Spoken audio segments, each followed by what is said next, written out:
from now. I'm Satoki Matsushita from this institute and chair this morning session. So the first speaker, it's a keynote speaker by Lewis Hall. I'm going to talk about the demographics of supermassive black hole.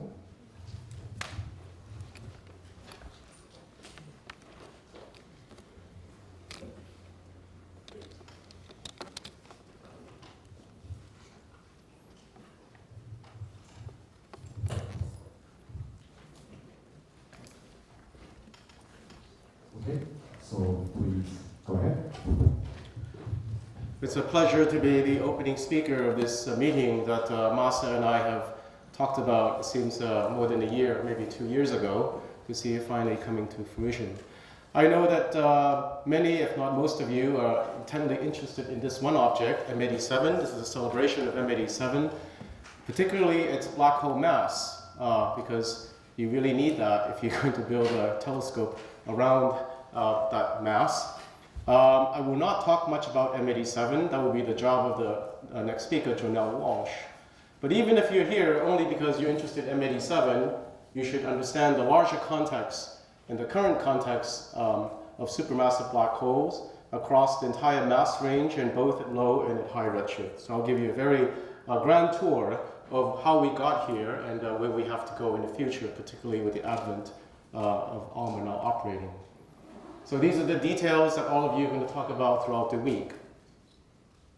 Let's remind ourselves that the whole concept of supermassive black holes was really spurred on more than 5 decades ago already by the discovery of quasars and the necessary, the requirement to explain energy and other characteristics for some large gravitating mass. That was the motivation ever since the seminal paper by Lindenbell in 1969. We know that quasars did their job early on in the universe when the universe was only a redshift of 2 to 3 and died precipitously during the last 10 gigayears. So the simple expectation since the 1960s is that if we look at nearby massive galaxies, there should be a population of dormant supermassive black holes to be found. So the observational challenge, of course, is how to detect these things. Long before we had direct dynamical observations to directly prove the existence of supermassive black holes, we already had clues from deep spectroscopic surveys of nearby galaxies, such as this. This happens to have been my thesis work at UC Berkeley that illustrates the point. It so happens to be still the most sensitive survey to date, more sensitive than Sloan by 2 orders of magnitude. If you look very carefully in the central regions of nearby galaxies, you will find a variety of emission lines indicative of non-stellar processes due to photoionization by some non-stellar source.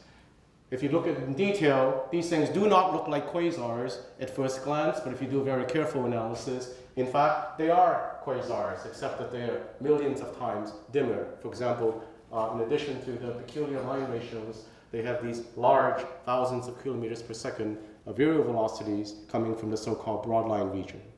And from this, we already knew, from this local census more than 20 years ago, that a very significant fraction, if you concentrate on the bottom figure here, which is the detection rate of these weak AGNs as a function of Hubble type, that some 50% to 3/4 of these galaxies, particularly those with a bulge, these are the early type galaxies that have a massive central bulge, contain weak signatures of an accreting black hole. And this sets already a firm lower limit to the occupation fraction of supermassive black holes. Of course, there could be even weaker that escaped our detection. So already, even long before HST, we already guessed that probably all galactic bulges contain supermassive black holes. But that is not enough, of course. We need direct dynamical evidence. To date, of course, the best example of dynamical evidence still is our own Milky Way, Sagittarius star, where for now 2 decades, 2 groups of astronomers have used adaptive optics techniques on 8 to 10 meter class telescopes to patiently watch the motions of the stars, the proper motions, and be able to track a whole set of orbits, complete orbits. Okay? The S2 star here goes around the galactic center with a speed of about 2,000 kilometers per second. At closest approach, it's only about 1 light week. Of course, the conclusion from this analysis, you all know, is that there is a 4 million solar mass dark object. More important than the mass is the fact that the 4 million solar masses is confined within a radius of about 1 light week, with an implied mass density of more than 10 to the 12 solar masses per cubic parsecs. At those densities, it's possible to argue very simply that you cannot avoid a single collapsed object. Anything else, a cluster of any other dark remnants would simply be unstable, should evaporate or collapse by now. Before the EHT, when we can actually see the shadow of the black hole, I think this is the best evidence we have so far of a supermassive black hole. Further away, in a nearby galaxy, radio astronomers have used VLBI techniques, right, to get down to millisecond resolutions in this famous mega-maser galaxy to show that the maser spots are moving around, again, with an almost perfect Keplerian rotation curve within an inner radius of 0.1 parsecs. In this case, the black hole mass is about 30 million solar masses, about 10 times that of the Milky Way. This still remains the two best examples we have, but the statistics, of course, really came on board when the HST finally had its aberrated optics repaired in 1994. There are two common techniques. One is to use ionized gas, principally H-alpha, to map the velocity field in the centers of nearby galaxies. So here's the central region of a nearby galaxy, about 100 parsecs. You put several slits, you mimic essentially an IFU, and you obtain a velocity field which is nicely rotating, and you can model what mass to light ratio is implied in the center, and compared to the mass of the stars, what extra dark mass is implied, and we assume that extra dark mass is due to something like a supermassive black hole. This is one common technique. Far more common, in fact, is simply to use the stars, because the stars are always there. The gas may or may not be there, and sometimes it's perturbed. Stars are always present in the centers of bulges, and for a course of about 10 years, a group called the Nuker team has systematically surveyed dozens of nearby galaxies, and the conclusion by the end of the 1990s is that every single object that we surveyed that contained a bulge with HST, we managed to find evidence for excess dark mass in the center. The implication is that supermassive black holes are ubiquitous, especially in galaxies with a bulge. In 1998, we published this by now very famous diagram, often called the Magorian relation, where we showed that the mass of the black hole seems to correlate linearly and quite tightly with the stellar mass of the bulge. The more massive the bulge, the more massive the black hole. You have a giant elliptical like M87, you're here, the Milky Way is here, and so forth. This got people very excited, but people got even more excited 2 years later when we published the more infamous M-sigma relation, which is that the black hole mass seems to be correlated even more tightly with the random motions of the stars at the kiloparsec scale in the bulge. This is the large-scale bulge stellar velocity dispersion. This result was deeply mysterious, and it triggered an avalanche of theoretical work. Okay? These papers have thousands of citations collectively, because it's very difficult to understand why the mass of the black hole, even though it's supermassive, of course, by galactic standards, it's insignificant. It contains a fraction of 1% of the mass. And it's confined to a very tiny region, the Schwarzschild radius scale, which is completely decoupled, it would appear, with the kiloparsec scale of the galaxy. Moreover, the black hole doubles every 40 million years or so, the saltpeter timescale. Galaxies evolve over giga-years, over the Hubble time. And you have things from giant ellipticals to late-type galaxies. It is very, very difficult to understand why they should lie on a very tight relationship. Okay? Initially, it was claimed that this relationship had extremely tight, if not zero, intrinsic scatter. Most of the theoretical efforts have centered on numerical simulations such as these, where we envision that massive galaxies form hierarchically by major mergers. If they're gas-rich, these major mergers impart torque on the interstellar medium that drives the gas to the centers of the two original galaxies. Most of the gas, roughly 500 times, is used in star formation to generate a central starburst, but at the same time, of course, you're fueling some of the dribbles onto the center, you're fueling the black hole, which releases a tremendous amount of energy. You will see for a moment here that it comes out quite explosively. here we go, okay? But the fireworks really happened at coalescence, when both of these galaxies finally merge. The majority of the interstellar medium gets dumped to the center. You spark a giant starburst, the so-called ULERG. More importantly, you fuel a quasar. This is how a quasar is supposedly born. The energy of the quasar comes out like that. It's a bomb that goes off that completely obliterates, rearranges, ionizes the cold interstellar medium, that truncates star formation, turns the galaxy red and dead, and it also, at the same time, self-regulates and stops further accretion. This is a very standard story by now. Okay? In fact, this is the leading candidate mechanism for how you generate massive galaxies from the so-called red sequence.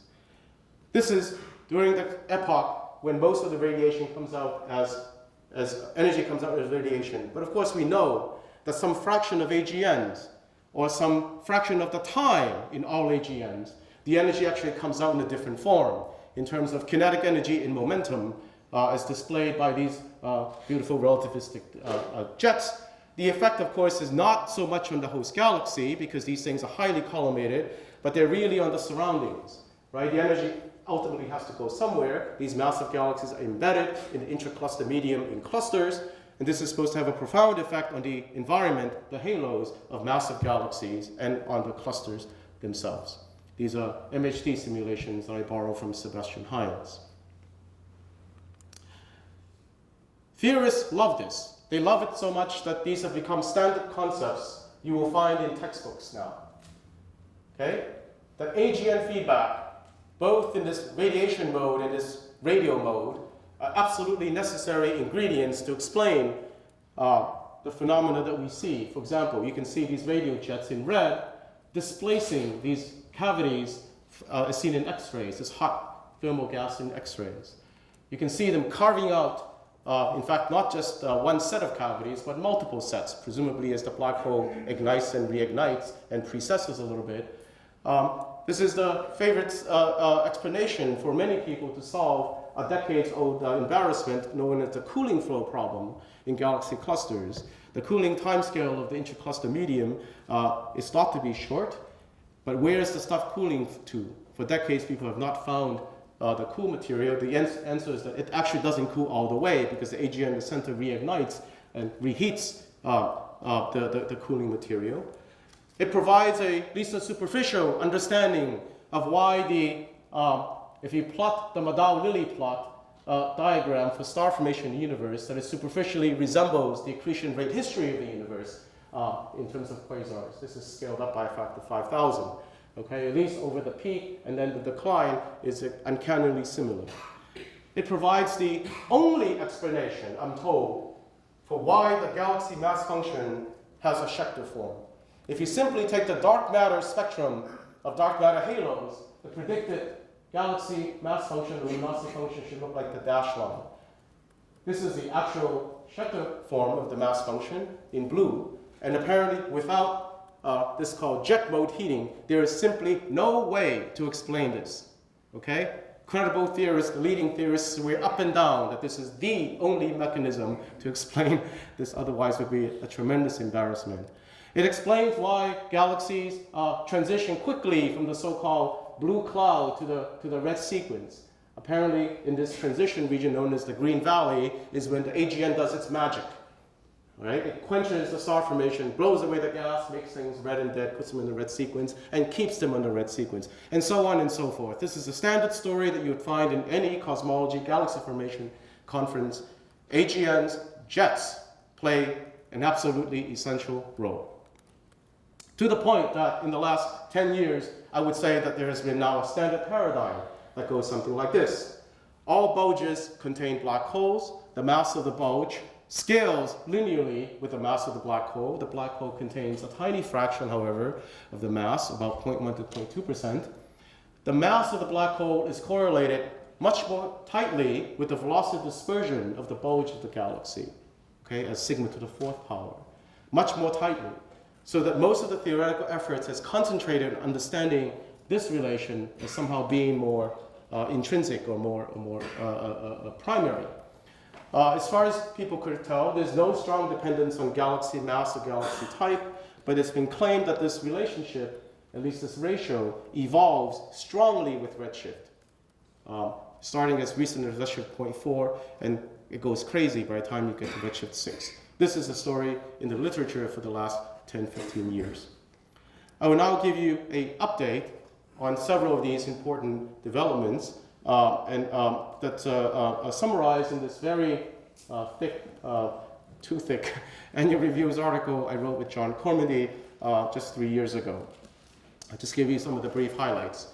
First of all, there have been impressive progress in terms of the observations themselves. This is not coming from radio astronomy, it's not coming from HST. This is actually now coming from large ground-based optical infrared telescopes equipped with adaptive optics assisted integral field spectrographs. Okay, so you can go close to the diffraction limit of these large telescopes. And particularly, people are focusing on these very massive galaxies, these brightest cluster galaxies. This is the Coma cluster. This is one of the brightest, one of the two big galaxies in the Coma cluster.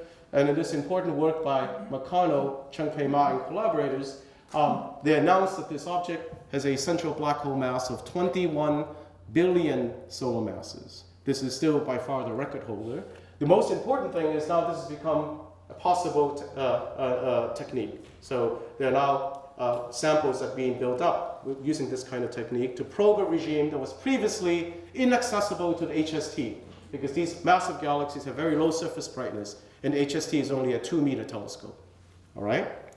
So this is advances in observations. Our astronomer, radio astronomer friends, in fact, work done by somebody here at Asia A, has discovered a new population of megamasers using the GBT telescope in Green Bank. Remember, there was a famous NGC 4395, and there was a hiatus of a long, long time. Okay, now they've discovered several new examples. Some are still yet to be published. Again, these very thin edge-on disks that if you look very closely, the velocity field is nicely modeled.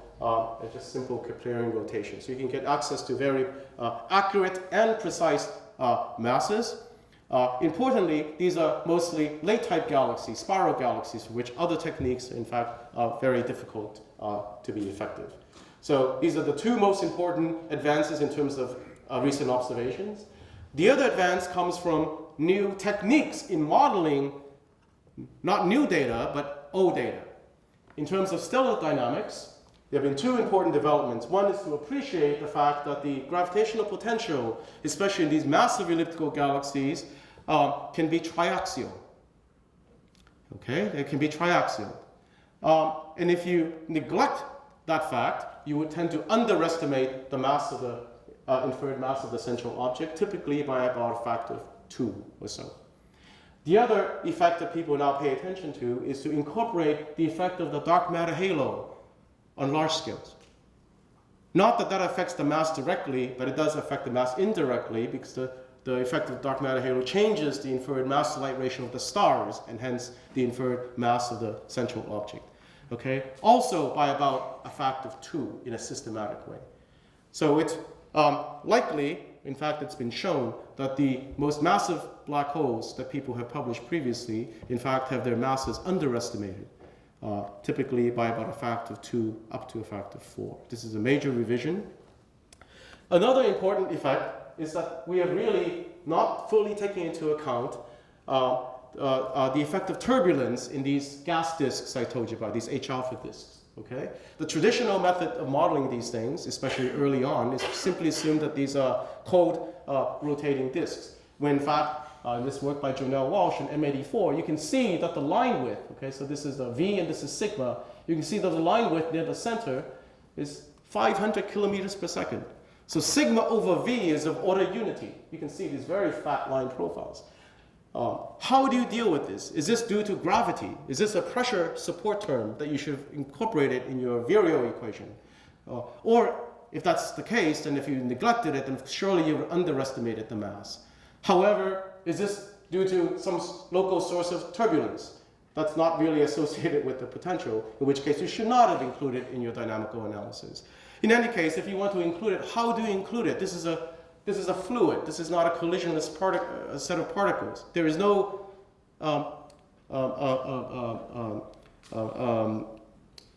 formula. There's no technique to properly actually treat this. This is a very problematic. Okay. So what John Cormedy and I have done is we've shown that in fact when these cases occur, the mass tends to be underestimated.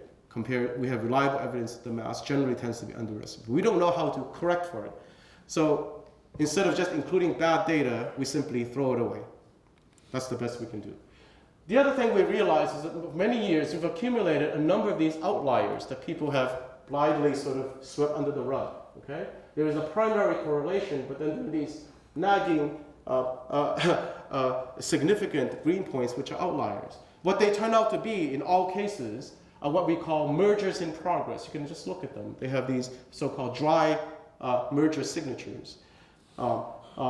Basically, when these objects merge, the galaxy grows more than the black hole. So it doesn't keep pace. Okay? That's because you're incorporating significant amount of stellar disk in these dry mergers. It's also not proper to include these objects.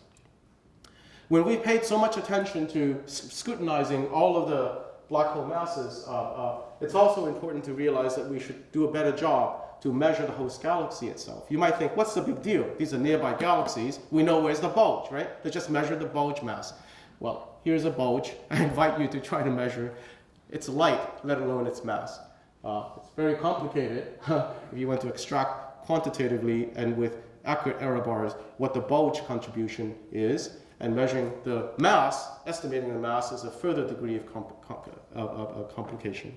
So we want to really do a great job as good as possible to measure the x and y axes so that we can truly understand the intrinsic scatter of these fundamental relationships.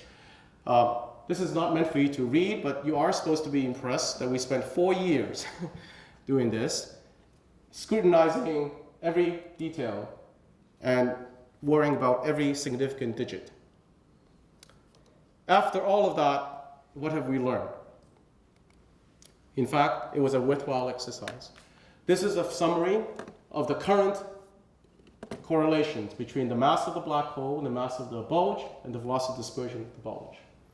Okay? To zeroth order, there is no great difference between these two fundamental correlations. However, I've only included here two types of objects. One are the elliptical galaxies in black, and the other are what I call classical bulges. These are bulges that, in terms of physical mechanism, are just like little elliptical galaxies. They will form quickly in a giant starburst with lots of dissipation early on in the universe, and then it was quenched early in the universe, just like elliptical galaxies.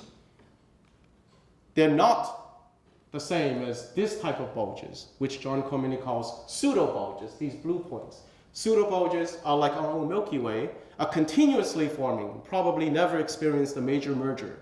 Okay? These are objects where the evolution is driven by internal secular processes, angular momentum transport via bars and spiral arms, and mild perturbations.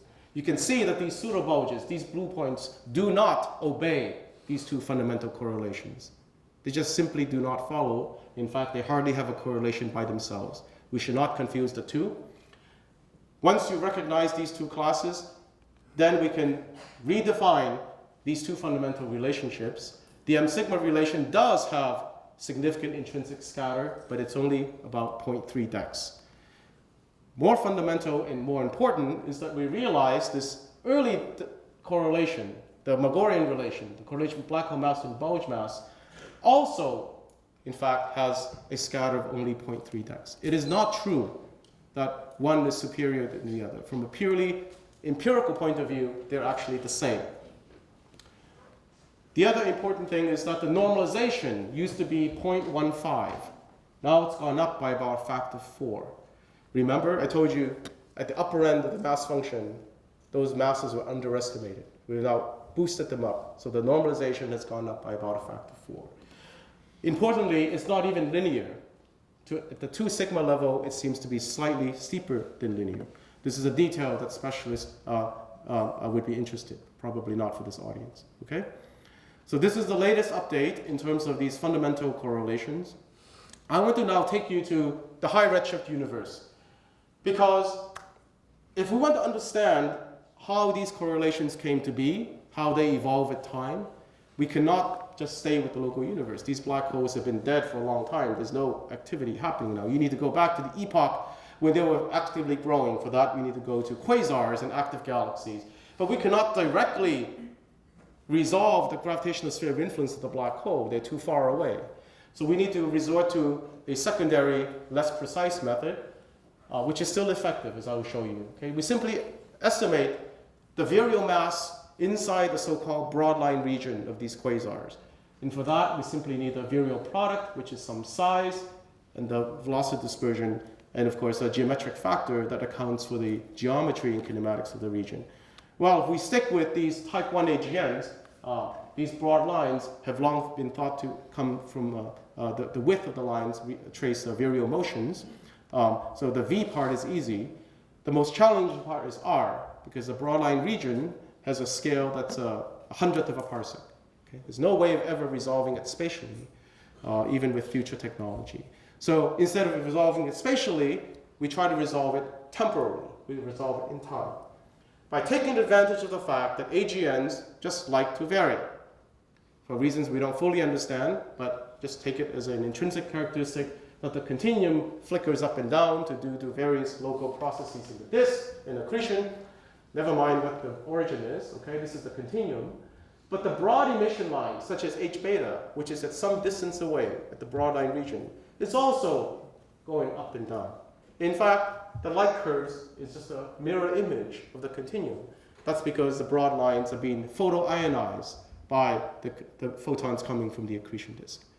But there is a difference. If you squint, or better yet, if you use a cross-correlation analysis, there is a delay. There's a delay. In this case, 5548, it's about 1 light week. This is effectively, in simple terms, the light travel time between the accretion disk and where the clouds are. That's how we get the size. Okay? But this is a very laborious experiment. Each point here is some spectrum taken in the photometric light by many, many people around the world. But over 3 decades of efforts, people now have accumulated a sample of about 60 objects, and they discovered a remarkable empirical trend, which is that the size of the broadline region, or the lag of the broadline region on the y-axis, correlates uncannily well with the luminosity of the source as the square root. R goes as L to the 0.5 power, with an intrinsic scatter of, look at that, 0.2 dex. The physics of this relation is not understood at all. I don't understand it one bit. But let's just take it as a gift from nature that we have this tool. This means that all we need to know is the luminosity, and we can infer the size of the broadline region. Amazing, right? All we need is a spectrum that's flux calibrated. Okay? We need a luminosity, we have the size, we measure the line width, voila, we have a virial product. Of course, you need some calibration against local sources to determine this F factor. Okay? This has been done many times. But the bottom line is we can now do this, and we can estimate, I wouldn't call it measure, but we can estimate black hole masses for broadline AGNs effectively at all redshifts, from 0 to 6, 7, future, 8, 9, whatever. Okay? With an uncertainty of about 0.3 to 0.5 dex. So not super accurate, but good enough to make a lot of progress in this field. And this has driven the community, because now we have 300,000 quasars from Sloan, right? People constructing mass functions of black holes at all redshifts, doing all sorts of interesting science using this technique, which is calibrated against these local observations. I'm going to show you now 2 applications of these so-called virial masses that are of interest to me, which I think are also of interest to this whole field. Okay? The first is let's just come back to this fundamental correlation I started off the talk with. Okay? In 1998, we said that the mass of the black hole is directly correlated with the mass of the bulge. Let me ask a very simple question. Does every black hole have a bulge? In 1998, we foolishly thought we knew the answer. This NASA press release, we said, no black hole. What a mistake that was. What we had shown was that every bulge that we surveyed contained a black hole. That is not equivalent to saying that every black hole has a bulge. That is an experiment we never did. Why do we care? Well, obviously, we'd like to know, just in terms of empirically, right? What is the biggest thing you have? What is the smallest? What are the extreme limits of this correlation? These massive black holes start off somewhere. What were the seeds? Were they 10 to the 6, 10 to the 5, 10 to the 3?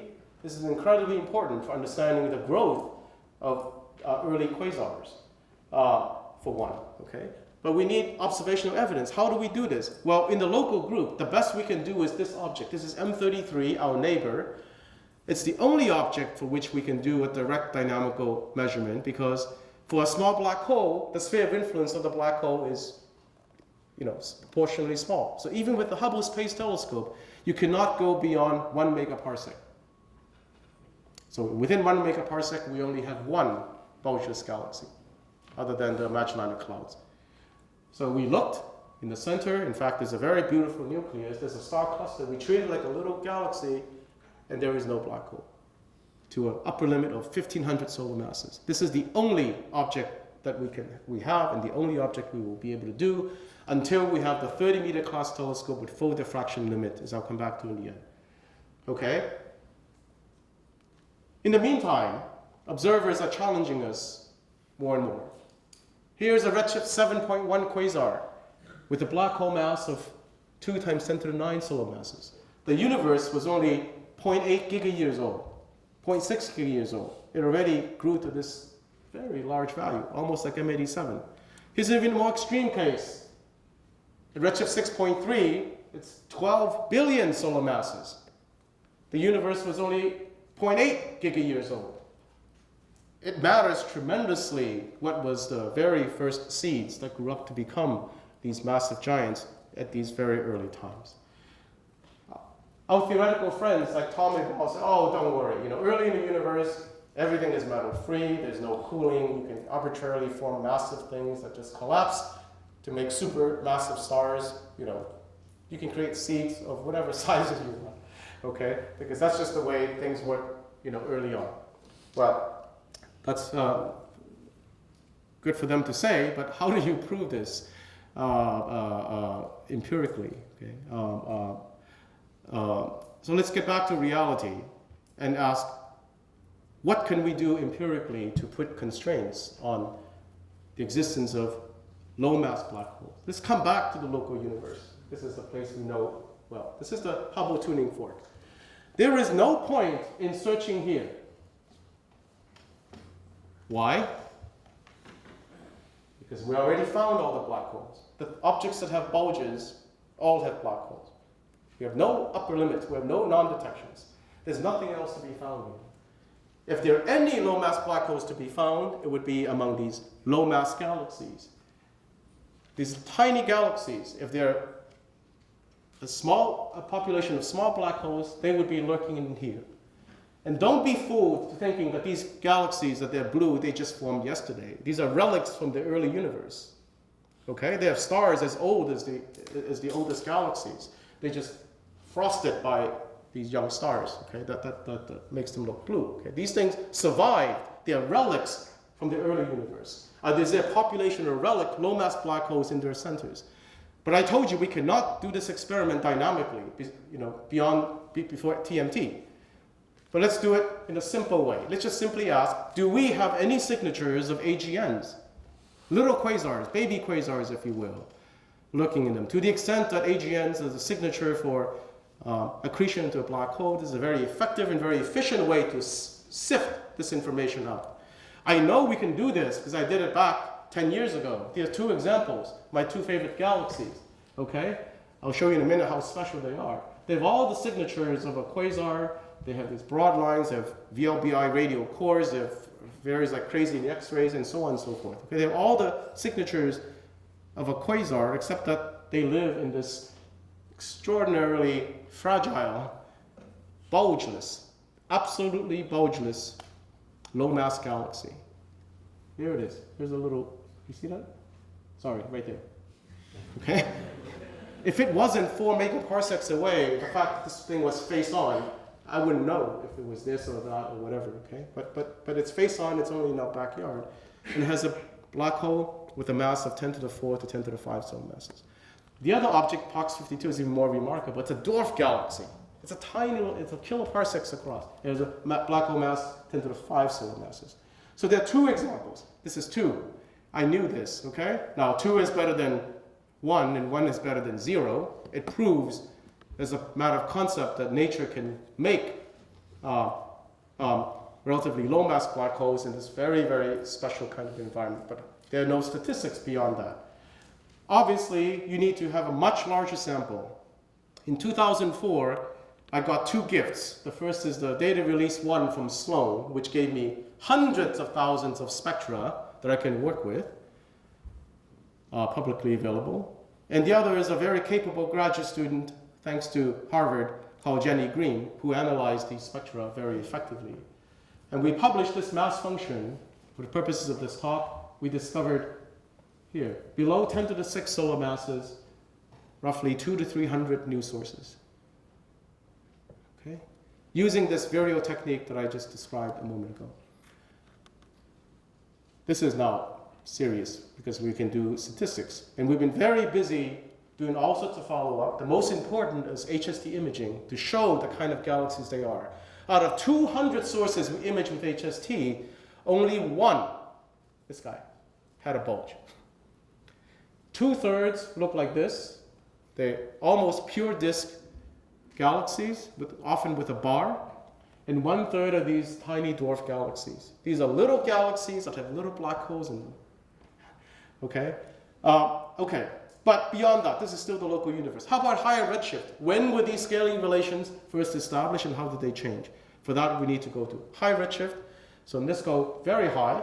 This is now a compilation of all quasars at redshifts between 2 to 7 that have estimates of the black hole masses from the Vireo technique that I mentioned, and some estimate of the galaxy mass, the host galaxy mass, using a variety of techniques.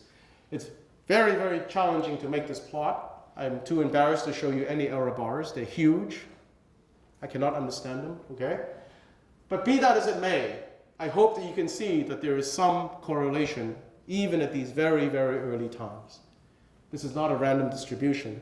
And this dashed line is the local reference point, okay? So even at these very early times, already the most massive black holes already obey some kind of mutual correlation. Interestingly, for the obscured AGNs, the so-called type 2 objects, which are still embedded in the cocoon of dust, which are still growing, they're down here. They're already extremely massive galaxies, but their black holes are just barely beginning. They're just about to migrate up there. At lower redshifts 2, 1, 0.5, less massive black holes that live in disk galaxies. Okay, what today we become something like the Andromeda galaxy or the Milky Way. They do not obey any discernible correlations. These light blue points, it's just a cloud of scatter, which is noticeably offset from those. I hope you have a good memory of what I showed you earlier, because I'm now going to flash back to this situation. Remember, the classical bulges in elliptical galaxies form a tight relationship, and then the pseudo-bulges do not. I think this is a mirror image that was already frozen in place during the epoch when massive black holes were growing at their peak. There is an offset compared to the local relationship. This has been much discussed. People have said that it could be a factor of 2, even at very low redshift, up to a factor of 10 at high redshift. Well, it's been a bit overstated, because if you use a new normalization from Cormandy and Ho, in fact, the offset is only about a factor of 2 to 3, which is in fact exactly what you expect from our understanding of the evolution of the stars, of the massive galaxies. I'm not going to talk about this point in any detail, okay? So let me summarize where we are now after 15 years of effort and some recent updates. Indeed, central black holes have been found, but now we've extended the mass function from about 10 to the 4 to greater than 10 to the 10 solar masses. All bulges contain black holes, but not all black holes live in bulges. They definitely live in dwarf galaxies and pure disk galaxies. The correlations remain, but there have been some noticeable changes, particularly in the normalization of the specific black hole mass fraction. It's been up by about a factor of 4. The relation may be mildly nonlinear. Importantly, both of these fundamental scaling relations actually have the same intrinsic scatter. So for the theorists who've written hundreds of papers banking on the M sigma relation, they have to go back to the drawing board. These scaling relations are only tight for these classical bulges in elliptical galaxies. The relations are already in place at high redshift. The evolution is complex, but there seems to be mild evolution. If there is any AGN feedback at all, I don't think it happens in that simple cartoonish way I showed you, that the direct causal connection between star formation and black hole accretion, and the two work in a tightly coordinated, synchronized feedback loop. Okay? I don't think so. How about the future and the present? Well, I'm very excited about, as all of you should be, about this amazing machine that we now have in Chile called ALMA, because ALMA basically can do what HST has been doing. In fact, it can do what HST has been doing 10 times better. It has the angular resolution of 10 times HST. And it allows us to access a totally new probe, namely the molecular gas. It turns out that a significant fraction of galaxies, even early type galaxies, massive elliptical galaxies, 25% of them contain these dust disks on small scales. This is only a couple arc second. Okay? This is a couple hundred parsecs. Okay? M87, in fact, has a very famous such disk, but that's not the only example. 25% of giant ellipticals have these fairly ordered disks of dust. Therefore, they have disks of gas. It's 100 times more gas than dust. And therefore, we can probe it with molecular transitions at 1/10 of the resolution of HST. Here is one example. It's amazing. Okay, this is some galaxy whose name I forgot. Again, this is a couple arc seconds here. This is CO 2:1. Look at this. There are even gaps. It looks like T-towering. Okay.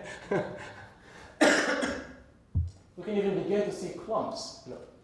What may be GMCs. For those of you, this is total side note. Okay. This thing violates the Kennicutt-Schmidt law like you would never believe. There's no star formation going on. With all sorts of interesting physics, okay? But we can get the velocity field, we can get the dispersion velocity field, and we can model them. Here's our first serious attempt in a paper that just came out by a bunch of my colleagues, including Jonelle Walsh in the audience. This is the data. This is the distribution of CO. This is the line of sight velocity dispersion. This is the second moment. And this is the model. You can do a reduced chi-square in your head, I'm sure. And you can guess that the answer is 1. It's a perfect model without much effort at all. This is a couple hours of observations. Okay? Here's the data. Here's no black hole. 6.9 times 10 to the 8. Too much black hole. You can just practically do it by eye. These are formal analysis. We can get the black hole mass to less than 10% error bars. Less than 10%. This is a new technique. Here's a NRL press release. This is the large-scale picture of the galaxy from the ground. Here's the Hubble picture. That's the dust disk. This is the ALMA disk. Okay. Now we're exploiting this technique aggressively to do this for a much larger sample of objects. In the more distant future, the 30-meter class telescope, there are 3 in the world, the GMT, the TMT, and the European ELT, will do equally an amazing job, because it too will get 10 times the resolution of HST, 100 times the sensitivity of Keck, and it will allow us to probe black hole masses to large distances, particularly these low mass black holes. Remember, we could not escape the local group with the current angular resolution, but we can go out to 10 megaparsecs. 10 megaparsecs, there are a lot of dwarf galaxies, right? So this is going to totally open up this field at the fraction limit. From massive black holes, greater than a few times 10 to the 9, you can just go out forever. because of the anglicized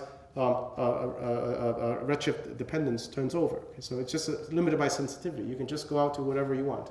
We can directly use the same techniques that we use locally at redshift 0 out to higher redshift. So we can bypass all of this shenanigans using AGNs and so on and so forth. Right? So this is a very exciting time for the future, but this will be a few more years. But ALMA is available right now. We are excited about merging black holes because of LIGO, right? These are 30 solar mass black holes, but don't forget those massive things also merge. Particularly those 10 to the 5, 10 to the 6 solar mass black holes, when they hierarchically merge, they create many unequal mass pairs, all right?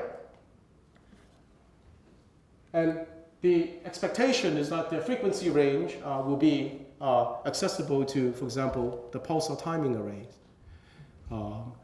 That's very exciting. I think this is the most promising next technique to detect gravitational waves.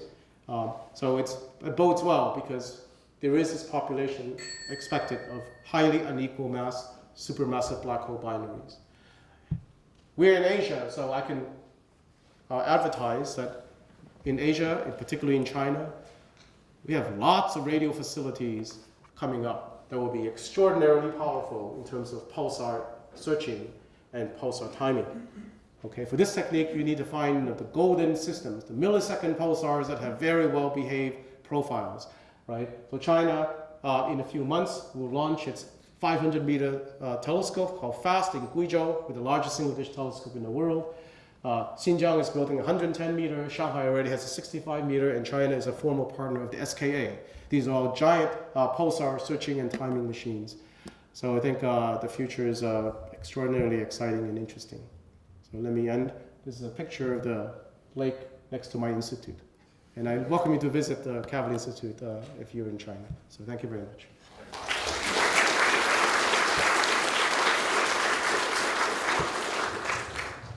Thank you very much.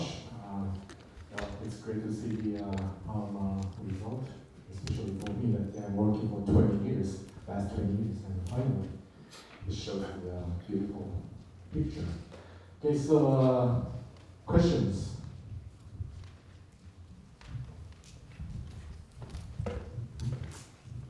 So when black holes merge, the resulting black hole can get a velocity kick. And a few years ago, Dan Bachelor and I wrote a paper showing that its black hole doesn't look to be in the isotopic center of the galaxy. And I'm just wondering if that has any effect on the mass measurements that you can get. If the black hole is not at the dynamical center of the galaxy, sure. But if we're sensitive to it at that level, it would have come out as part of the solution. I think these types of small Brownian motions, I think, is too subtle with the current HST type of resolution. That's an interesting question. If it was a larger amplitude kick, this is something probably we can actually simulate to see if we could have detected it. It is not just an offset. In fact, the more exciting thing is, what if the thing actually leaves the galaxy? A small fraction of the time, under the favorable circumstances, you can achieve the escape velocity. I think this is a very, in fact, it's something that's it's a doable experiment. In fact, to try to search for massive black holes which are not attached to the galaxy. We might call them intra-cluster black holes, much the same way as people have found intra-cluster supernovae. They'll be wandering out there, but it would not be silent. It will be accreting at the bonding rate, given the ICM density and velocity and mass. And once calculated, it should have an X-ray velocity of 10 to the 38 ergs per second, which is perfectly accessible by China, except that you probably would have confused it with an X-ray binary or a globular cluster. They would not have thought to take in an optical spectrum, but if you had one done that, it would show linear emission, little weak emission lines, which would have a velocity. It's a very interesting experiment that could be done. Some population of such sources should be there. Probably even in groups. galaxies where the conditions actually more favorable than in clusters for mergers. Next questions?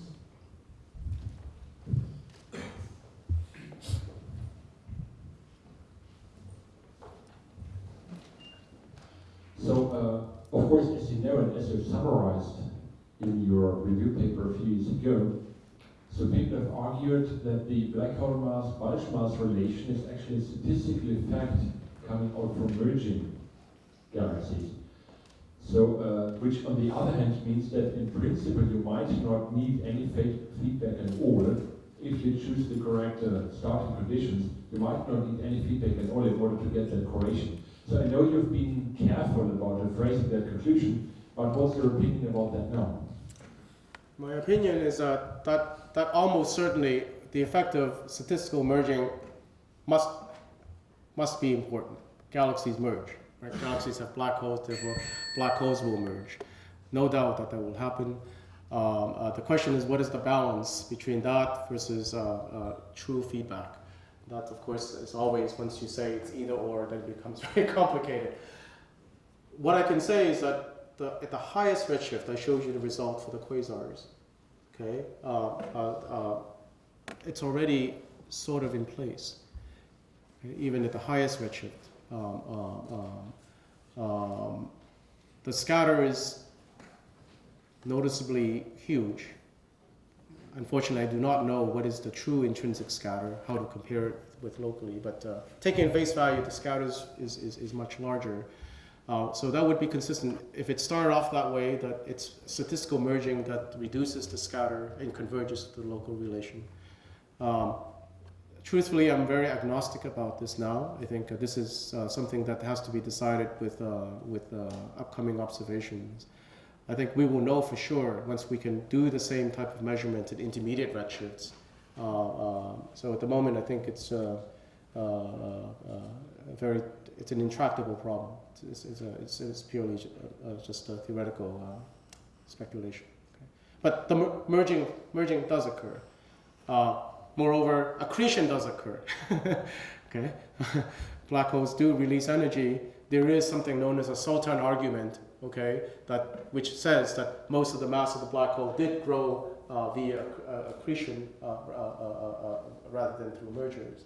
Okay, so that you cannot make go away. The only question is, did that energy from accretion really have a significant effect on the host galaxy? I think that's very much up to debate. Another question? So, Louis, I want to ask you about this gas dynamical versus stellar dynamical black hole mass measurements. I mean, the last thing you showed, Halma, that's just fantastic. You're using gas, you can model it beautifully. M87 did have a mass measurement through the gas disk. You gave a 3 billion solar mass estimate. And then you yourself, with Walsh and others, have studied how much you could modify that gas disk estimate by putting extra velocity dispersion, etc. Doesn't change much. In fact, that is what my intuition would tell me. That the measurement from a gas disk will be pretty robust. You can't just move it around too much by changing the physics. And yet there is this factor of 2 difference in M87, right? Between the stellar dynamical and the gas measurement. So my question to you is, why should we believe the stellar dynamical masses so much, as you did in your review article with John, right? Because that's a very complicated modeling. There are so many things they put in, and when you change one thing, the mass changes by a factor of 2. So I'm almost tempted to think one should believe the simpler modeling that might be involved with real disks when you see them. And the stellar dynamical probably should be taken with some care. What are your thoughts on this? You're absolutely right on almost every point. In terms of the gas disk, one has to distinguish between the ionized gas disk, which is the traditional method with HST using H alpha, and these new gas disks, which is coal. Okay? In the case of M87, in fact, my colleague sitting there, Jonelle Walsh, that's her paper, indeed showed that the internal velocity dispersion did not Exactly, won't change. for that case, but it does change in others. not by a factor of 2. Why not, if sigma over v is 1? Okay, your velocity is v squared plus 3 times sigma squared. If sigma was really due to gravity, if you drop that, of course. Okay. Okay. In fact, we formally show this in our. Oops, sorry, going the wrong way. Systematically, for all of the objects that have multiple measurements from both gas. Here we go. Okay. Here are the purple points are done with the HST gas dynamics. Okay.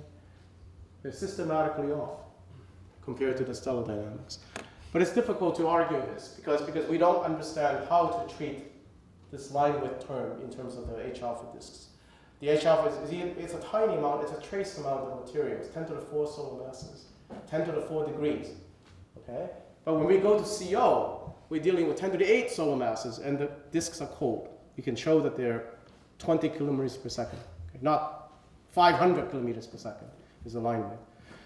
Interestingly, in this object that we just published this press release, the gas dynamical mass from ALMA is a factor of 2 lower than the stellar dynamical mass, which was done with HST. So personally, you're absolutely right. The stellar dynamics are very complicated. It's not that the data are bad or the people are stupid, okay, who analyze them. It's just that dealing with stellar orbits and there are many degeneracies. So let's just wait and see where the story goes. I think more things will change yet in the near future.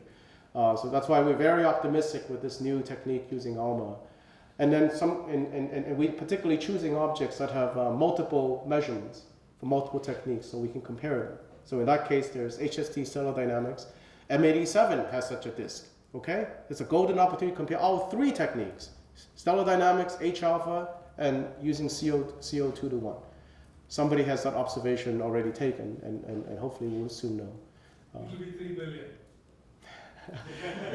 Don't tell this in this audience because the GLT people will be very unhappy. they're banking on the fact that it's 7. Other questions? Okay. Yeah.